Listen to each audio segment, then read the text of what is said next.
अस्सलामुअलैकुम। तो आज की इस वीडियो के अंदर जो रिमेनिंग हमारा पीबीएल का सोल्यूशन था प्रोजेक्ट नंबर 4 क्लास 6 का हम वो करेंगे। तो प्रोजेक्ट नंबर 4 की तरफ चलते हैं। लिखा हुआ है make predictions of an object float और सिंक। ऑब्जेक्ट्स के बारे में आपने प्रेडिक्शन करनी है जो तैर सकते हैं या फिर डूब सकते हैं पानी के अंदर। Identify it's science technology engineering and mathematics in the given boxes. दिए हुए बॉक्सेस के अंदर इसकी साइंस क्या है, टेक्नोलॉजी क्या है, इंजीनियरिंग क्या इस्तेमाल हो रही होगी और मैथमेटिक्स क्या है वो फाइंड करनी है। पिक्चर नंबर 1 के अंदर एक बोट दी हुई है, कश्ती। तो इसकी प्रेडिक्शन होगी the boat will float on the water. कश्ती जौन सी होगी वो पानी के ऊपर तैरेगी। इसके अंदर साइंस क्या इस्तेमाल हुई है, Archimedes principle and the concept of बुएंसी।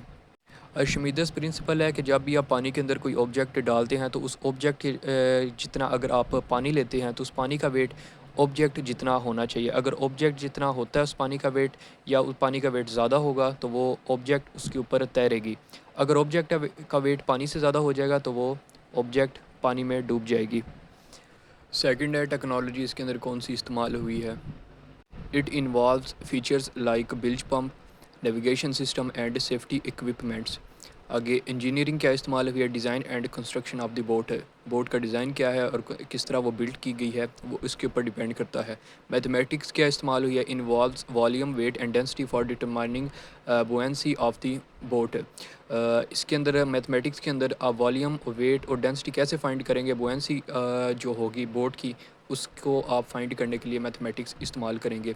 आगे ये इधर साइंस टेक्नोलॉजी इंजीनियरिंग और मैथमेटिक्स के आगे जो जगह आपको दी हुई है लिखने के लिए ये काफ़ी कम है। तो आपने क्या करना है, पेंसिल से लाइन ड्रा कर लेनी है एक्स्ट्रा, क्योंकि थोड़ी डिटेल से लिखेंगे तो समझ आएगी ना कि क्या साइंस इस्तेमाल हुई है, टेक्नोलॉजी वगैरह वगैरह।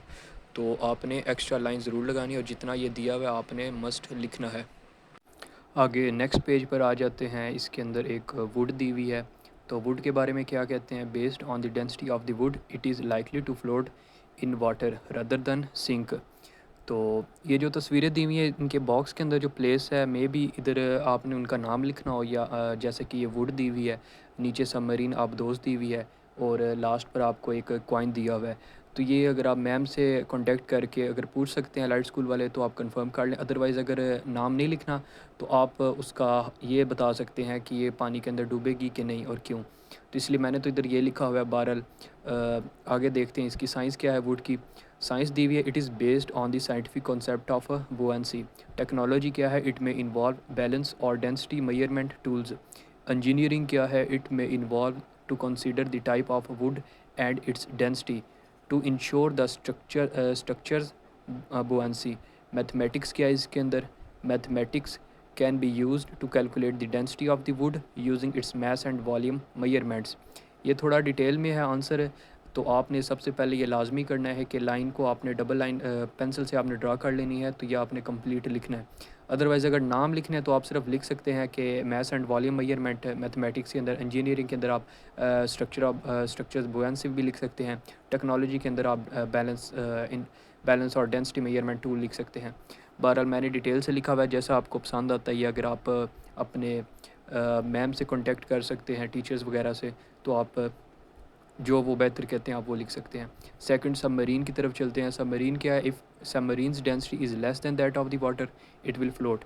अदरवाइज़ क्या होगी, इट विल सिंक, डूब जाएगी। तो इसके अंदर साइंस क्या है सबमरीन के अंदर, it involves buoyancy which is object's density compare to the density of the fluid. तो पिछले पेज पर भी आपको बुएंसी के बारे में बता दिया है। तो अगर आप सिंपली लिखना चाहते हैं इट इन्वॉल्व्स बुएंसी तो वो भी ठीक है। अदरवाइज़ बुएंसी क्या होता है अगली लाइन के ऊपर वही लिखा हुआ है, which is the object's density compare to the density of the fluid. Technology submarine के अंदर क्या यूज़ हो रही है, ballast tanks to adjust the submarine's weight and buoyancy. ठीक है, ये दो चीज़ें। ब्लास्ट टैंक्स क्या करते हैं, एडजस्ट करते हैं क्या, सबमरीन के वेट को। आगे इंजीनियरिंग क्या है, design and construction of its various components. इसके मुख्तलिफ जो पार्ट्स हैं उसका किस तरह के कंस्ट्रक्ट हुआ है, उसका डिज़ाइन क्या है, such as for example as the हल, ब्लास्ट टैंक्स ई। तो मैथमेटिक्स क्या है इसके अंदर, calculating the density of the submarine and the water. तो सबमरीन की डेंसिटी और सबमरीन की और वाटर की डेंसिटी को कैलकुलेट करने के लिए हम इसके अंदर मैथमेटिक्स को यूज़ करते हैं। तो पेज की लास्ट एक्टिविटी की देखते हैं। कॉइन दिया हुआ है, तो कॉइन क्या है? It is likely that a coin will sink rather than float. तो बताया हुआ है कि कॉइन का भी ज़्यादातर चांस है कि वो डूब जाएगा पानी के अंदर रेदर देन फ्लोट किए, तैरेगा नहीं बल्कि सिंक हो जाएगा, डूब जाएगा। आगे साइंस इसके अंदर क्या इस्तेमाल हुई है? The scientific principle of buoyancy attributed to Archimedes. Archimedes और बुएंसी इस्तेमाल हुए हैं इसके अंदर प्रिंसिपल, साइंटिफिक प्रिंसिपल्स। अगर टेक्नोलॉजी क्या इस्तेमाल हुई है? Materials of the coin such as copper, nickel और जिंक। उस कॉइन का मटेरियल क्या है? कॉपर है, निकल है या जिंक है, इसके ऊपर डिपेंड करती है इसकी टेक्नोलॉजी वगैरह, ये इन्वॉल्व हो सकती है। इंजीनियरिंग क्या है? Shape and size, like it can be thin और फ्लैट। उसका साइज़ क्या है, शेप क्या है, किस तरह की है, पतली है, मोटी है, फ्लैट चिपटी है, वगैरह वगैरह। तो आगे मैथमेटिक्स क्या इन्वॉल्व है? Mathematics can be applied to calculate the density of the coin. तो मैथमेटिक्स के अंदर इन्वॉल्व हो सकती है फॉर कैलकुलेटिंग, कैलकुलेट करने के लिए डेंसिटी जो सी होगी कॉइन की। तो बेसिकली इसके अंदर साइंस, टेक्नोलॉजी, इंजीनियरिंग जितनी भी फ़ोटोज़ हैं तकरीबन तकरीबन सेम होगी, क्योंकि क्वेश्चन इसका जो एक्टिविटी थे, प्रोजेक्ट, आपने पानी के अंदर सारी ऑब्जेक्ट्स वगैरह को सिंक करवाना था, चेक करना था कि कौन सी चीज़ सिंक होती है या नहीं होती। ज़्यादातर स्टूडेंट्स को ये लेंथी आंसर लगेंगे। बहरहाल अगर आप लोग शॉर्ट करना चाहते हैं तो मेन में जो इनके अंदर मैंने बॉक्सेस के अंदर नेम्स लिखे हुए हैं, फॉर एग्जांपल एट्रीब्यूट्स अर्शिमिदस, बुएंसी और कॉपर निकल, कॉपर निकल या जिंक वगैरह, और थिन और फ्लैट काइंड ऑफ, इस तरह के आप शॉर्ट में कर सकते हैं। बहरहाल जो detailed question science, technology, engineering, mathematics involve होती है इनके अंदर, इस प्रोसेस के अंदर, ये सिंक होता है या नहीं होता, उसका प्रॉपर आंसर तो इसी तरीके से बनता है। और जगह कम है, बहरहाल आपने डबल लाइन लगा कर इसे कंप्लीट करना है। तो प्रोजेक्ट नंबर 5 की तरफ चलते हैं। वॉल्यूम्स ऑफ डिफरेंट ऑब्जेक्ट्स है, लिखा हुआ है find 6 heavy objects from your surrounding. अपने आसपास से कोई भी 6 आपने कोई हैवी सी भारी ऑब्जेक्ट्स उठानी है। Volume refers to the amount of space something takes up. Can you predict without measuring the order of volumes volume from the object you have selected from the greatest to smallest. उन्होंने कहा है कि वो जो 6 objects आपने pickup की होंगी, उनको आपने मेयर किए बगैर बताना है कि किसका वॉल्यूम सबसे ज़्यादा है और किसका वॉल्यूम सबसे कम है।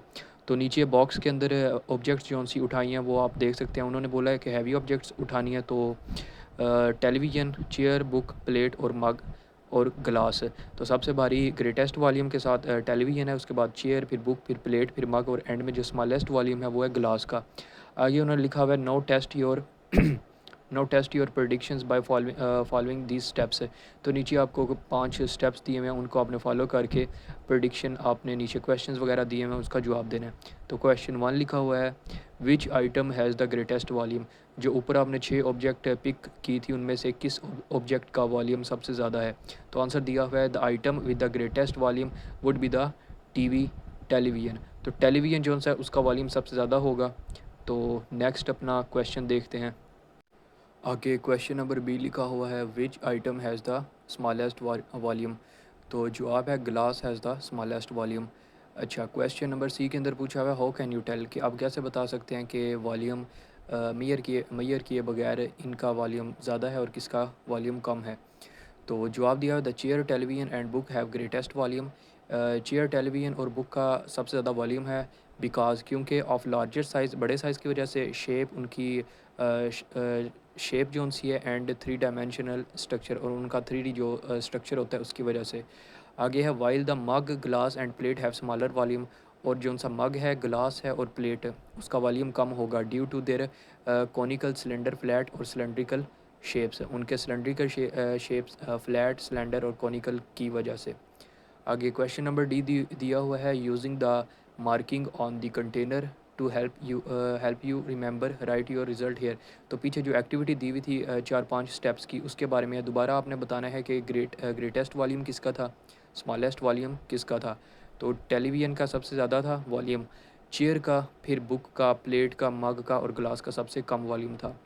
आगे लास्ट क्वेश्चन दिया हुआ है do your result match your predictions, yes या नो। और बताया लिखा हुआ है वाई, पूछा गया है। तो आपके जो प्रडिक्शन है वो रिज़ल्ट आपके प्रडिक्शन के साथ मैच किया है, आपने येस के ऊपर टिक लगा देनी है।